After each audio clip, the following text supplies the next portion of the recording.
आएगा पाकिस्तानी फैमिली। तो कैसे हैं आप सब? मेरा नाम है जी। तो यार फिजा खान बौखला उठी है क्योंकि भाई इजराइल ने जिस तरह बजाई है अगलों की, तो इसको लग गई है मिर्ची के भाई हमारे मुसलमान ब्रदर्स को क्यों मारे। अच्छा, तो अब ये वॉच करते हैं भाई आखिर इसको मिर्ची कैसे लगी है। तो जल्दी से वॉच करते बहुत ज्यादा न खाना न पानी और ना ही बिजली। इसराइल की किसियानी फौज से इसी की तवक्कुह। दुश्मन भारी कीमत चुकाएगा, नेतन्याहू ने कहा। हमास के हैरानकुन हमले ने हफ्ते के रोज इसराइली दिफाई निजाम की धज्जियां उड़ाई। ऐसा अंजाम होगा जो उसे कभी नहीं सोचा होगा। साला ये दुख का खत्म नहीं होता बे। अभी देखो ना क्या कर रहा है। तो यहूदी फोर्सेस ने गजा का मुकम्मल मुहासरा करके रिहायशी आबादी पर वहशियाना बमबारी। जितने भी इब्लीस कुत्ते जो भी भौंकता है ना हमारे ज़ुर के बारे में, तो उसको पहली बात मनसब्बा नबीजन फक्तुलू काट देना चाहिए। ज़ुर का फरमान है। फजाई हमलों में अब तक 500 से ज्यादा फलस्तीनी शहीद हो चुके हैं और हजारों जख्मी हैं, जिनमें बड़ी तादाद औरतों और बच्चों की है। अच्छा, अब तक 1.25 लाख फलस्तीनी दरबदर हैं, जबकि 150 रिहायशी इमारतें मुकम्मल तौर पर और 1200 जुज़वी तौर पर तबाह हो चुकी हैं। काफरों को मारो, काफरों से नफरत करो, इस वजह से लोग डरते हैं। 2 रोज पहले हमास ने तारीख में पहली बार इसराइल पर बिजली की तेजी से कह सकते हैं कि बैक वक्त जमीनी, समंदरी और फजाई हमले किए, जिनमें फौजी अफसरान समेत 800 इसराइली मारे गए। उसे काट के रख दो, उसे दुनिया में जिंदा रहने की कोई गुंजाइश है ही नहीं। अच्छा, इस जंग में हस्बे मामूल अमेरिका, बरतानिया, जर्मनी, फ्रांस और भारत ने खुलकर इसराइल की हिमायत की। सबसे पहले घबराना एक तरफ तो हमास ने जिस बर्बरता से इजराइल पे अटैक करके उनके निर्दोष नागरिकों को मारा, उनकी औरतों की इज्जत रुस्वा की है, उनके बच्चों को पिंजरे में डाल दिया, और वो नारे क्या चल रहे हैं, अल्लाह अकबर। और हमारे हिंदुस्तान में लोग क्या कहते हैं, आतंक का कोई मजहब नहीं होता। धीरे धीरे पूरी दुनिया को पता चलता जा रहा है कि आतंक का कौन सा मजहब होता है, लेकिन हमारे देश में सेकुलर कीड़े ऐसे हैं, उनको आज तक ही पता नहीं चल रहा कि आतंकवाद का मजहब भी नहीं होता है। और यही मजहब को मानने वाले पूरी दुनिया में 2 अरब है, और इस मजहब को नहीं मानने वाले 6 अरब है। और आने वाले समय में मुझे ऐसा लगता है कि इस मजहब को मानने वाले और इस मजहब को नहीं मानने वालों के बीच में ही जंगें होगी। एक तरफ तो इंसानियत के दुश्मन होंगे, दूसरी तरफ इंसानियत के रखवाले होंगे। खैर, ये युद्ध तो अभी छोटे छोटे स्तर पे चल रहा है, आगे बड़े स्तर पे होगा, पूरी उम्मीद है इसकी। लेकिन ये इंसानियत के दुश्मन बनते क्यों है, इसकी तालीम क्या है, ये आती कहाँ से है, इसका खुलासा करेंगे जहरीले पाकिस्तान। तो चलते पाकिस्तान। आपने स्कूल छोड़ के कुरान की तालीम की तरफ आए हैं। मदरसे में क्या पढ़ाया जाता है, क्या सिखाया जाता है?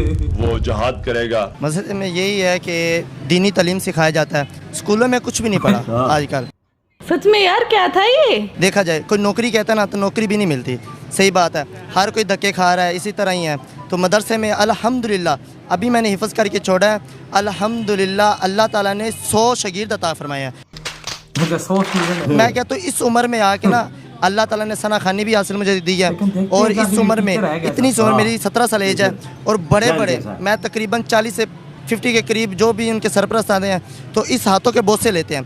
ये किसकी? आपके हाथों को चूमते जी, 50 से ज्यादा 100 से ज्यादा स्टूडेंट आपके हाथों को रोज चूमते हैं। ऐसे ही है। तो ये किसकी वजह से है? ये कुरान मजीद की वजह से, या हुजूर की दीन की वजह से। हुजूर से उनको क्या पढ़ाते हो जो आपके हाथ चूमते हैं? कुरान मजीद। वाह, क्या अचीवमेंट है। आपका दीन आपको हुक्म करता है जहाद करना। इससे पूरे संसार का कल्याण होगा। हमारी बहुत बड़ी अचीवमेंट। वैसे मुझे नहीं पता था ये कुरान पढ़ाने वालों के लोग, बच्चे, स्टूडेंट हाथ चूमते हैं। अब क्यों चूमते हैं पता नहीं।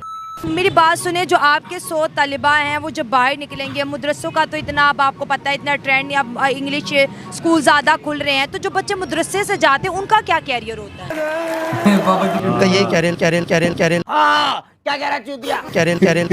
होता है कि हजूर के दीन के लिए मैं तो कहता हूँ मर मिटना चाहिए। अबे जाहिल के बच्चे, वो पूछ रही है मदरसे से जो बच्चे जाते हैं उनका क्या कैरियर है। तो जो बच्चे मदरसे से जाते हैं उनका क्या कैरियर होता है? इंग्लिश का लफाज शुरू होता है उल्टे रास्ते से, तो इंग्लिश की क्या हैसियत है?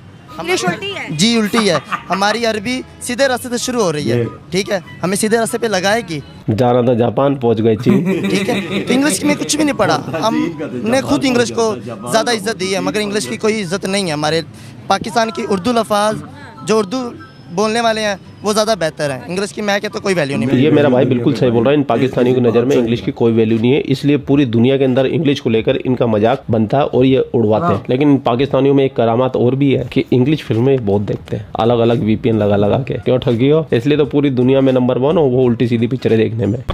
दुनिया चांद पे जा रही है, टेक्नोलॉजी पे जा रही है। आज जो आपके पास फ़ोन है, जो इंटरनेट है, जो कंप्यूटर है, जो लेटेस्ट किताबें हैं, वो जिन्होंने तालीम हासिल की होती है वो लिखते हैं, फिर अपना इल्म आगे तक पहुंचाते हैं। तो क्या इन सब चीज़ों की मुसलमानों को ज़रूरत नहीं है टेक्नोलॉजी साइंस की? सबकी ज़रूरत है, मगर उनको कहीं एक कुरान और बना के दिखा सकें। जितने भी अंग्रेज़ हैं, जितने भी झूठ जितने भी हैं ना, उनको एक कुरान इस तरह की निकाल के दिखा दे जो इतना सच है। यहूदी खुद मानते हैं इसके जैसी कोई किताब सच्ची नहीं है। ये तो मोदी जी ने बोला था। लपेट रहा हूँ भाई, लपेट रहा हूँ, फेंकता रहे। तो ये अल्लाह ताला का ऐसा कलाम है कि अल्लाह फरमाता है, हजूर ने फरमाया कि अगर इसकी एक आयत, अल्लाह फरमाता है कि मैं कुरान की एक आयत पहाड़ पे नाजिल कर देता तो पहाड़ सुरमा बन जाता, रेजा रेजा जल जाता। अच्छा, बात की जाती है कि मदरसों के अंदर काफरों के बारे में बताया जाता है कि जो नॉन मुस्लिम है, जो हिंदू है, सिख है, ईसाई है, वो काफर हैं, काफरों को मारो, काफरों से नफरत करो। इस वजह से लोग डरते हैं कि भाई यहाँ से तो बच्चों का दिमाग ही घुमा दिया जाता है। नहीं, ये बात कितनी सच है? ऐसा नहीं है, कुछ भी ऐसा नहीं है। अच्छा, जितने भी इब्लीस कुत्ते जो भी भौंकता है ना हमारे हुजूर के बारे में, तो उसको पहली बात है मनसब्बा नबीजन फक्तुलू, काट देना चाहिए, हुजूर का फरमान है। काफिरों को, कुत्तों को काट दो। फिर थोड़ी देर बाद ये लोग बोलेंगे कि इस्लाम इंसानियत का दर्श देता है, कि उसको काट दो। जो किसी भी नबी के बारे में अगर गुस्ताखी करे उसको काट दो। अगर कुरान मजीद के बारे में करते हैं उसको भी वासले जहन्नम किया जाए। ठीक है, मैं आपसे बात करूंगी। उन्होंने कहा कि जब गुस्ताखी रसूल कोई करेगा तो उसकी सजा है सर तन से जुदा, अदरवाइज हम हेट नहीं फैलाते। यही बात की आपने।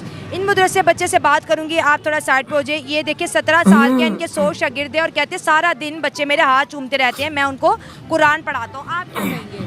मैं बस यही कहूँगा कि जो कुरान पाक की तलीम है ना, दुनिया की जितनी मर्जी तलीमें सामने आ जाए ना, पर जो कुरान पाक की तलीम है ना, उसकी जैसी तलीम कोई आपको मिलेगी नहीं, जो मर्जी हो जाए। हमारे उस्तादों ने बस हमें यही बस सिखाया है कि मनसब्बा नबी जन जोर का फरमान, मनसब्बा नबी जन फ़क्तुलूहु, जो क़यामत तक नबी के बारे में गुस्ताखी करे उसे काट के रख दो। उसे दुनिया में जिंदा रहने की कोई गुंजाइश है ही नहीं। अच्छा, हम क्यों काटे? हमारे मुल्क में अदालतें, अगर कोई बदतमीजी करता है हमें अदालत में उसके खिलाफ केस करना चाहिए। पूरी दुनिया देखिए कि ये एक इस्लामिक मुल्क है। देखो यहाँ पर अगर कोई इस्लाम के खिलाफ बोलते हैं तो अदालतें सजा देती हैं। हम बात अदालत तक लेके नहीं जाते, खुद ही जो है किसी को जला देते हैं, किसी को मार देते हैं। आपको नहीं लगता कि हमें थोड़ी अंदर पेशेंस भी रखनी चाहिए? आप पहले मुझे ये बताएं कि वो चोरी औरत है आसिया मलूना, इमरान खान ने उसे अपने मुल्क में बजवा दिया, ठीक है। उसे कोई गुस्ताखी, उसने गुस्ताखी की, उसे कोई फांसी हुई, किसी ने मारा, कुछ किया नहीं किया? अच्छा, हाँ। क्यों नहीं किया? ट्रस्ट नहीं है इसलिए उधर ही खत्म कर देते, उधर ही खत्म करेंगे इंशाल्लाह। इंशाल्लाह हमारा जज्बा इंशाल्लाह क़यामत तक हुजूर की इज़्ज़त के लिए रहेगा बस। और जो हुजूर की इज़्ज़त में भोंके तो वो वजह नहीं बनती, जो भोंकेगा इंशाल्लाह हमारे पास हल है उनका इंशाल्लाह। ठीक है, तब इलाज है। जब इन लोगों की तालीम ही ऐसी है, जब इन लोगों की एजुकेशन ही ऐसी है, तो फिर तो ये फटेंगे भाई। बेहतर उरों के चक्कर में गोल गोल के पिला दी गई है इनको बेहतर हो रहे जज्बा जहाद। आपको क्या लगता है? कमेंट सेक्शन आप ही इधर ये वीडियो खत्म नहीं यार। देखो ये चीज़ें बहुत गलत हैं। देखो अभी जिस तरह ज़ैनब गई है भारत में, उसने भी बहुत गंदे बातें बोली थी सनातन धर्म के बारे में, लेकिन उन्होंने क्या वहां पर पहुंची तो हिंदुओं ने उसका गर्दन काटी है। उन्होंने सीधा उधर कानून है, असूल है, उन्होंने सीधा डिपोर्ट कर दिया। और यहाँ के गधे हम मार देंगे, हम उसकी गर्दन काट देंगे, हम उसको छोड़ेंगे नहीं जिंदा, ये करेंगे। अबे यार तुम लोग अपने साथ जो आए थे ना हज़रत मोहम्मद सल्लल्लाहु अलैहि वसल्लम, उनको भी बदनाम करते हो ऐसी बातें करके। उन्होंने कि ऐसी चीज नहीं बोली कि कोई भी ऐसी चीज करे तो उसकी कदम डालो या जिहाद करो या ऐसी चीजें करो। उन्होंने यार क्या बंदा ऐसी बातें बोले। ये जो हमारे मौलाना है अपने आप से ये चीजें लिख ले रहे हैं, अपने आप से ये चीजें बना के अगलों को बता रहे होते हैं। हाँ ना, बोलता है अंग्रेजी तो कोई ताला की नहीं है, अंग्रेजी तो पुट्ठी जबान है। कहता है अंग्रेजी से क्या मिलेगा, अरबी सीखो, सारे अरबी सीखो। और यार देखो भाई, इंडिया के मुसलमान भी पहले ऐसे ही होते थे, अभी इंसान के बच्चे बन गए। बिल्कुल। क्यों? क्योंकि मोदी जी ने बोला एक आदमी लैपटॉप रखो, एक आदमी कुरान पढ़ो, दोनों स्टडी करो, दोनों स्टडी। तुम्हें कोई रोकता नहीं है। ये भारत है, ये खुला देश है, इसके अंदर तुम जो कुछ चाहो करो। बिल्कुल। लेकिन वही बात है, साथ एजुकेशन लो ताकि दोनों में तुम्हें भाई। हमारे मदरसा छाप देखना, इनकी सोच कहता है कि भाई हमारे अगर वो उसके मतलब कि हज़रत मोहम्मद सल्लल्लाहु अलैहि वसल्लम के बारे में या हमारे दीन के बारे में कोई गलत बोलता है तो उसको काट दो। अदालतें हैं ना, हर चीज है, सब कुछ है, फैसला है भाई। अदालत देखो, अदालत जो करे तुम्हें क्या उसे लेना देना। तुम जाके काटोगे, तुम मारोगे, शर्म तुम लोगों को नहीं आती है? यही तो तुम्हारी सोचें है जिसकी वजह से पूरी दुनिया तुमको फिर ये बोलती है।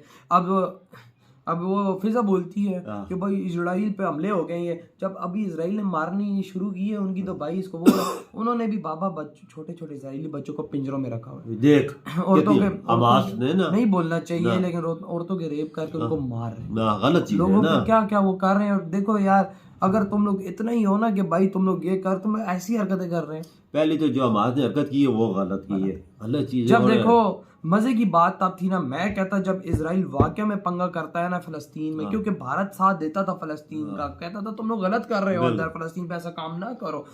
मजा तो तब था कि भाई इजराइल अगर फिलिस्तीन के अंदर ये काम कर रहा था तो भाई तब हमला करते, तब बात बनती थी यार। ये तो नहीं है कि भाई इजराइल ने कुछ किया नहीं, वो आराम से सुबह सवेरे सोए हुए थे तो उन पे तो आपने 5000 मिसाइल दाग दिए, लोग बच्चे मरे, गद्दे मरे। वो चलो जी कुछ है, वो भी इंसान है ना यार, गलत है ना ये काम, तो गलत है। मैंने अगर इजराइल करता तो फिर भी तुम्हारी बात ठीक है, समझ आती, फिर बंदा बोलता है कि इजराइल ने गलत किया। मजा तो तब बनता है ना कि जब अगला पंगा कर रहा है तुम तब मार। ये तो नहीं है कि भाई अगला चुप करके बैठा हुआ अपनी जिंदगियां गुजार रहा तो तुम पंगा कर दो।